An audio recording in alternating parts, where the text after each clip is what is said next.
שייטת 13. צנחנים, גבעתי. מג"ב, גולני. צנחנים. יש קומנדו מודיעין, יש קומנדו אווירי, יש קומנדו ימי. העיקר אף אחד פה לא הולך לג'ובניק.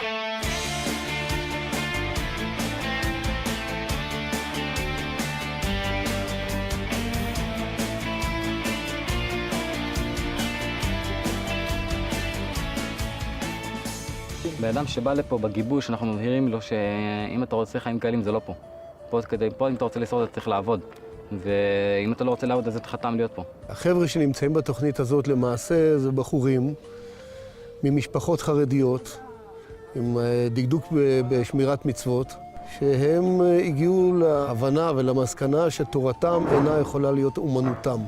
מצד שני, הם עדיין רוצים להישאר בעולם התורה, עם קרבה למשפחה, ואנחנו מאפשרים להם להישאר במסגרת הזאת. אני נמצא במכינה כבר חצי שנה, הגעתי בגיל 15. אני רוצה לקחת לעצמי מהמקום, מנהיגות. אנחנו גם רוצים להתקדם כאן מבחינה של בגרויות, כי זה מאוד חשוב לי לשאר החיים שיהיה לי בגרויות. וגם מבחינה של תורנית, שאני אוכל לשמור על הערכים שלי. הרעיון הוא באמת להאמין, להגיד, יש לי את התכונות הטובות שלי, אפשר להעצים אותם ולמנף אותם. אני חושב שזה מאוד עוזר, המכינה שלנו, כדי לדעת שאין כזה דבר חרדי, כאילו שהוא יוצא דופן מכולם. חרדי זה אחרי הכל, זה עוד בן אדם, פשוט יש לו ערך חיים שונה. אנחנו היינו שמחים שכולם יהיו בני תורה ושתורתם תהיה אומנותם ושיהיו גדולים וחכמים בתורה, אבל מי שלא מסוגל לזה, אז צריכים לתת לו את האפשרות, וזה מה שאנחנו מנסים. מנהיג בירך אנשים מישראל על עזרתם לאחיהם במלחמה.